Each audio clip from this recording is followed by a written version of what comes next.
ملک صاحب یہ فرما رہے تھے کہ جی بہت مطلب بیونڈ دا بیلٹ باتیں کی گئی ہیں اور بہت زیادہ مطلب شرمندگی کا باعث گفتگو کی گئی ہے ایسا کچھ، اور خواتین کے بارے میں بہت زیادہ غلط زبان استعمال کی گئی ہے. سر ایسا ہوا ہے؟ اور کیا اگر ایسا ہوا ہے تو کیا پارلیمنٹ میں پہلی دفعہ ایسا ہوا ہے؟ ماضی میں سب کچھ ہوتا رہا ہے. پورا ریکارڈ محفوظ پڑا ہے. جی دیکھیں میری عرض سن لیں، پورا ریکارڈ محفوظ پڑا ہے اسمبلی کا. ملک صاحب نکال لیں، ادھر کا بھی دیکھ لیں، ادھر کا بھی دیکھ لیں. ایتھکس کمیٹی ہے اس کو بھیج دیں. اور جو مائک کا کہتے ہیں مائک ٹوٹے ہیں، کرسیاں ٹوٹی ہیں، وہ بھی پورا آپ کا ایک ادھر پورا محفوظ پڑا ہے نا جی. سیشن کا پروسیس تو ان کے پاس ہے. تو اس طرح کے ایک طرف کے یہ آپ 26 بندوں کو اڑا کے رکھ دیں اور دوسری طرف کہیں جی وہ تو بالکل آرام سے سوئے پڑے تھے، ایسا نہیں تھا. سر یہ جو بھی ریسنٹلی آپ کے 26 اراکین کے ساتھ ہوا ہے، اسپیکر نے جو کچھ کیا ہے، ان کا اپنا ایک موقف ہے، وہ اپنی جگہ. لیکن آپ کیا سمجھتے ہیں نااہلی کا جو ریفرنس ہے اس کو آئینی اور قانونی طور پر آپ اور آپ کے ساتھ جو باقی آپ کے اکابرین ہیں وہ کس طرح دیکھ رہے ہیں؟ جی بسم اللہ الرحمن الرحیم. دیکھیں جی بات یہ ہے کہ جو ریفرنس ہے وہ تو بالکل ہی اب ہمارے اکابرین نہیں، مسلم لیگ نون کے اپنے لوگ بھی بول رہے ہیں اور پیپلز پارٹی کے لوگ بھی بول رہے ہیں. تو میں یہ سمجھتا ہوں کہ اس وقت جو پوزیشن ہے ریفرنس والی تو ایک یونیک انہوں نے اسپیکر صاحب نے، اب مجھے نہیں پتا کہ ان پہ کیا دباؤ ہے، اور انہوں نے یہ بات 62 63 کو مد نظر رکھتے ہوئے وہ کہہ رہے ہیں. حالانکہ یہ ٹوٹل 62 اور 63 کا اس میں جو آپ تشریح ہے وہ اس میں آتی نہیں. یہ تو اسمبلی کی پروسیڈنگ میں نعرہ بازی ہوئی، اور نعرہ بازی بھی اگر آپ ممبران کو نکالنا شروع کر دیں تو پھر تو کوئی ممبر ہی نہیں بچے گا، پہلی بات.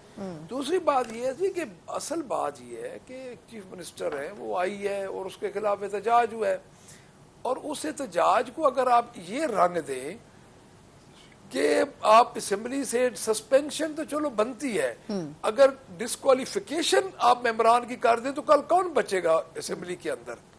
اس سے تو بڑے بڑے واقعات اسمبلی میں ہو چکے ہیں. تو میں سمجھتا ہوں کہ اسپیکر صاحب کو اس پہ نظر ثانی کرنی چاہیے، اور اسپیکر صاحب کسٹوڈین ہے ہاؤس کے، اور ان کو سوچنا یہ چاہیے کہ اگر اس طرح وہ ایم پی ایس کی ڈسکوالیفیکیشن کو اتنا آسان کر دیں گے تو پھر تو دیکھیں ڈسکوالیفیکیشن کا مطلب یہ ہے کہ آپ اس مینڈیٹ کی توہین کر رہے ہیں جو کہ لوگوں نے آپ کو دیا، اس حلقے کے لوگوں نے.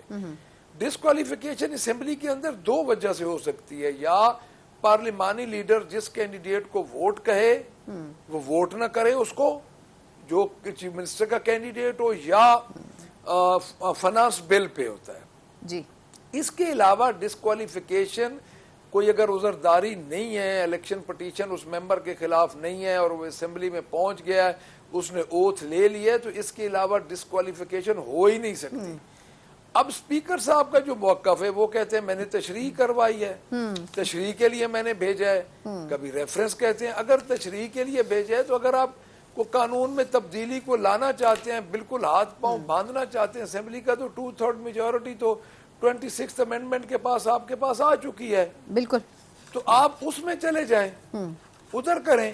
یہ تو کبھی بھی نہیں ہو سکتا کہ آپ اسمبلی کے اندر احتجاج کریں اور احتجاج میں آپ کو ڈسکوالیفائی کر دیا جائے. اچھا یہ تھوڑا سا حیران کن. بالکل سر، دو باتیں. ایک تو یہ کہ جس طرح آپ کہہ رہے تھے کہ یہ کلیئرٹی موجود نہیں ہے کہ وہ آیا مشورہ لینا چاہ رہے ہیں، وہ فیصلہ کر چکے ہیں.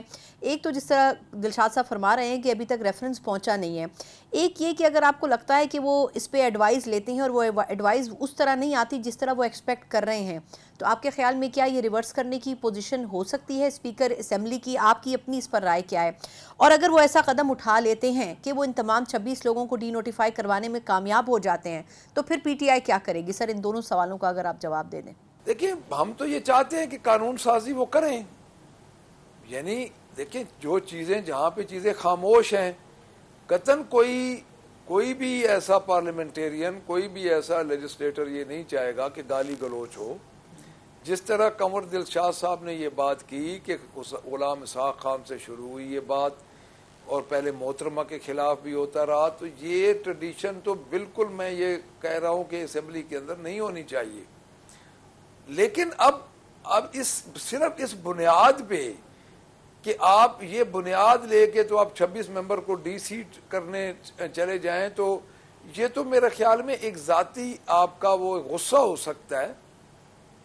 اگر نیکسٹ کے لیے کوئی پالیسی بناتے ہیں، کوئی رولز آف پروسیجر میں، تبدیلی آتی ہے یا آئین میں بیسک تبدیلی آتی ہے. دیکھیں جو بڑی صاف بات ہے کہ 65 غالباً قمر دلشاد صاحب نے کہا ہے اور 69 کی بات کی ہے کہ پارلیمانی روایت کی جو خلاف ورزی کرے گا. اب اس چیز کو ڈٹرمن کون کرے گا؟ اب ڈٹرمن کرنے کے لیے سر اگر آپ ویڈیو وہاں پہ دیکھیں تو دونوں طرف سے ادھر ہنگامہ آ رہی ہوئی ہے. یعنی یہ تو ہو ہی نہیں سکتا کہ ادھر وہ چپ کر کے بیٹھے اور ادھر ہی سارے 26 یا ادھر ہی 100 بندوں نے سب کچھ کیا ہے. تو یہیں پہ ہی فرق آ گیا. نہیں لیکن بچر صاحب معذرت کرتا کلامی کی, لیکن ملک صاحب یہ فرما رہے تھے کہ جی بہت مطلب بیونڈ دا بیلٹ باتیں کی گئی ہیں اور بہت زیادہ مطلب شرمندگی کا باعث گفتگو کی گئی ہے, ایسا کچھ, اور خواتین کے بارے میں بہت زیادہ غلط زبان استعمال کی گئی ہے. سر ایسا ہوا ہے؟ اور کیا اگر ایسا ہوا ہے تو کیا پارلیمنٹ میں پہلی دفعہ ایسا ہوا ہے؟ ماضی میں سب کچھ ہوتا رہا ہے. ریکارڈ محفوظ پڑا ہے. جی دیکھیں میری عرض سن لیں, پورا ریکارڈ محفوظ پڑا ہے اسمبلی کا. ملک صاحب نکال لیں, ادھر کا بھی دیکھ لیں ادھر کا بھی دیکھ لیں, ایتھکس کمیٹی ہے اس کو بھیج دیں. اور جو مائک کا کہتے ہیں مائک ٹوٹے ہیں, کرسیاں ٹوٹی ہیں, وہ بھی پورا آپ کا ایک ادھر پورا محفوظ پڑا ہے نا جی. سیشن کا پروسیس تو ان کے پاس ہے. تو اس طرح کے ایک طرف کے آپ 26 بندوں کو اڑا کے رکھ دیں اور دوسری طرف کہیں جی وہ تو بالکل آرام سے سوئے پڑے تھے, ایسا نہیں تھا. اسی لیے ہم کہہ رہے ہیں کہ ملک صاحب کسٹوڈین آف دا ہاؤس ہیں, بڑے لا نوئنگ سپیکر ہیں, اور میں یہ سمجھتا ہوں کہ ان کا چلو غصہ کچھ دن ان کا ٹھنڈا ہو گیا ہے, تو وہ اس کو ذرا ٹھنڈے دل سے سوچیں کہ یہ کس طرف جا رہے ہیں. اگر مجھے بالکل قمر دلشاد صاحب کی اس بات سے اتفاق ہے کہ اگر انہوں نے نیکسٹ آئین میں چینجز کرنی ہے, رولز آف پروسیجر میں چینج کرنا ہے, اگر آپ نے ایک چیز کو ایک حد تک رکھنا ہے تو وہ سب کے لیے ہوگا. اس کے کانسیکوینسز پھر ہر کسی کو نظر آئیں گے. دیکھیں نا سر, ایک دن پہلے اپوزیشن والوں کی جب باری تھی تو انہوں نے اس طرح کا احتجاج کیا کہ ہمارے پاس وہ ویڈیوز ہیں اور وہ ہم ویڈیوز آپ کو بھیج سکتے ہیں, وہ نعرے بازی ڈیفینیٹلی اس کے بعد اپوزیشن نے کی اور اپوزیشن کے ساتھ پھر انہوں نے بھی کی.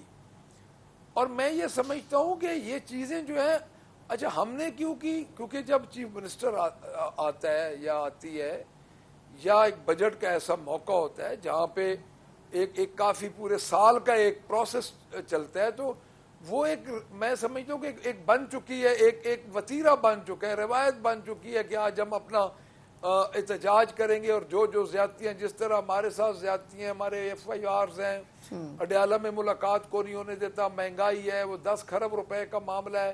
تو یہ سارے معاملات جو ہیں اس میں اپوزیشن نے بھی احتجاج کیا چیف منسٹر کے سامنے. تو یا تو بالکل مجھے قمر دلشاد صاحب کی اس بات سے اتفاق ہے کہ یا تو نیکسٹ کے لیے قانون سازی کریں